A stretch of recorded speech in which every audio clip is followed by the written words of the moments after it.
Hi, I'm Paul Fuller. I have a passion for bird dogs. This is my partner Dylan. He has a passion for birds. Together we're going to share our passion with you. Welcome to Bird Dogs Afield. Bird Dogs Afield. Brought to you in part by Native Performance Dog Food, the official dog food of Pheasants Forever and Quail Forever. Hi friends. We're in South Dakota today. We're doing a pheasant hunt with Pheasants Forever and native dog food folks. However, we're also going to take a minute to talk to Tom Fuller. Tom is the wildlife biologist for Pheasants Forever in Iowa. Iowa used to be the #1 state for pheasants. It's had some tough times recently. Pheasants Forever has several programs going on right now to bring back the pheasants in Iowa. And Steve Ries, Steve is with Native Dog Food and he's also a professional trainer. He's going to talk to Tom Fuller about what's going on in Iowa today, the programs that Pheasants Forever has initiated there to bring back the pheasants. So let's drop in on Steve and Tom and just see what's going on in Iowa. Thanks. Tom Fuller with Pheasants Forever, our Eastern Iowa biologist, and Tom's done a really great job of introducing and starting a new event called ReLoad Iowa. Tom, you tell us a little bit about ReLoad Iowa? Yeah, ReLoad Iowa is essentially a comprehensive plan statewide to return Iowa to what we consider our glory days of upland bird hunting and populations. It wasn't that long ago, Steve. I know you're a lifelong Iowan. You remember, Iowa really was the mecca of pheasant hunting in the United States. And basically through a change in land practices and basically some grasslands that had matured, things have changed in our state. And you add in a little bit of unfortunate nature, weather from Mother Nature, and you kind of get to the point where we are now. And that's really all-time lows in our pheasant populations and quail populations. Well, Tom, really what you're doing is you're doing also educating. You're educating people about the importance of its habitat and how we can put the proper habitat in. But you're also going out and talking to large companies, other Pheasants Forever chapters within Iowa. Was there 101? 106 now. 106 now? Yep. And you're going out and pulling in resources to help motivate this to hire, ultimately your goal is to hire biologists, correct? That's right, yep. We have a very successful farm bill biologist program with Pheasants Forever, and it's basically a duplication of something that works. And our goal with ReLoad Iowa is to get 50 farm bill biologists across the state of Iowa. And essentially what they're going to do is they're going to work with landowners one-on-one across the entire state of Iowa and sell them a wildlife conservation plan.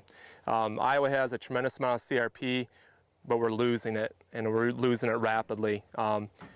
CRP rental rates have increased, and it's become very competitive with our rental rates now. And so we know we have a good product to sell, and if we can go out and enroll new conservation acres and go out into our current conservation fields and rejuvenate them with mid-contract management, we know that we'll be successful and provide the necessary habitat to get us back to kind of where we belong. Yeah, Tom, I know that early on with the speech that you give during our Iowa State Convention, you attracted a lot of governmental interest too, and I know that right off the bat you had a lot of steam going, and tell us a little bit about that. Yeah, essentially nothing happens with our federal farm bill with us. You have strong partnerships, and we've really been able to develop them in Iowa with not only the NRCS but also the FSA, and a lot of the State Department of Natural Resources and a lot of their interagencies.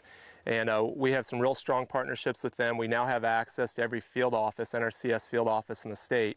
And we've placed our first 4 positions, and we're looking to hire 2 more in the coming month. And that's kind of where it ties back into our local chapters and the great corporate partners in Iowa, because it takes money. It takes money to get these guys on the ground and get them to visit their landowner.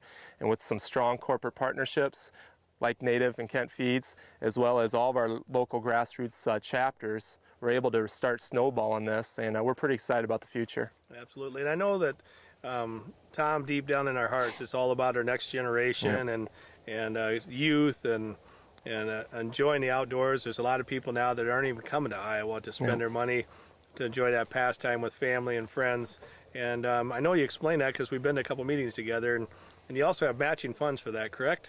Yeah, we do. You know, it's a big concern. Not only are plummeting upland bird populations, but the people that pursue them has just drastically declined. And Iowa, which traditionally had 200,000 resident and non-resident hunters on opening day, last year saw a fall clear to 83,000. And so what that really speaks to is we're losing a generation of upland hunters. And you know, it's what we just did is it's a proud tradition in Iowa. And we're not providing that opportunity, that access to this next generation, our next conservationist. And so, you know, partnering with all these corporate partners and just engaging youth and helping everyone understand that if we put habitat on the ground, if we conserve water, if we filter our water and conserve our soils, we're going to get birds at a byproduct. If we get birds back on the landscape like we used to in our glory days, the kids will get out there. Yeah, Tom, you're doing a really good job of thinking outside the box. It's not just about being selfish for us as hunters. You went way beyond that. You're talking about, you know, reducing the floods, you know, slowing up the water, not coming down the waterways, and improving the groundwater and, you know, the Dead Sea, so to speak, in the Gulf. And, you know, that's a big picture, and that's what's getting a lot of this interest. Even, I know there's people out here that raise bees or like to watch birds, and you've attracted all those people and brought them into this interest there as well. So you have a lot of power behind you, and that's really exciting. It is. You know, it's Iowa's held just over 98% of Iowa's holding private ownership. And Iowa's a big production state. Agriculture is important to our economy, and that's never going to change. And what we're trying to do is educate landowners that we can put in conservation programs that will help their bottom line and also help everyone else, help everyone downstream. And that could, you know, slow our floodwaters, that can filter those waters as they enter our interior streams, eventually into the Mississippi and down to the Gulf, and to keep our soil on the ground, because in Iowa, soil is our most precious commodity. Absolutely. We had a lot of things go wrong in Iowa to take us from the top, you know, number of birds harvested. You know, the ethanol came in, got popular, and that came in, and farmers started harvesting fence rows, taking them out, putting in their chemicals. They're shortening up their waterways. They're putting no waterways in, and you know, we had the floods come through there, and that just eliminated a lot of our bird population. But I think what you're doing there, it's going to take time, but Iowa is an agricultural state.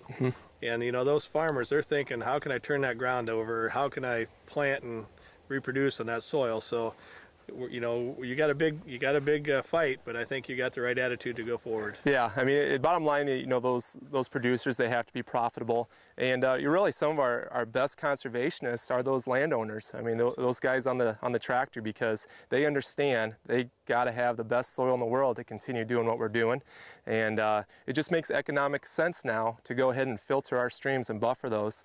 And if we can go out and educate, because that really is the missing component of the delivery system of conservation programs, if we can educate, inform, show them how it's going to increase their bottom line, we're all winners. Yeah, coming up here and spending time with Ben Bogalki and sharing ideas that's successful for him and bringing him back to Iowa, I'm sure is part of this trip, and as well as you know, bringing up Kent Feeds and native dog food and showing our partnership relationship, and we just had a heck of a time. It was a great time, and you know, we can't be happier to partner with Native Dog Food, and great partners, and we got the same goal in mind, and it's a better tomorrow. So.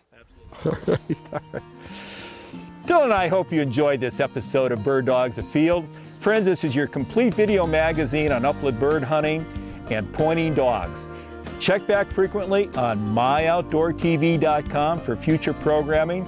Also, you'll find additional information on our website, birddogsafield.com. Friends, also support our sponsors. They help make this possible. Dylan and I hope to meet you in the field someday. Until then, good hunting, hunt safely. Bird Dogs Afield. Brought to you in part by Native Performance Dog Food, the official dog food of Pheasants Forever and Quail Forever. Irish Setter by Red Wing Legendary Performance. Bred for sport and available at Kittery Trading Post or your favorite Irish Setter dealer. RST, manufacturer of short chamber, low pressure shot shells. Tech Mix, manufacturer of K9 Restart energy bars and more for sporting dogs. And On Point Kennel, providing the finest in dog training equipment.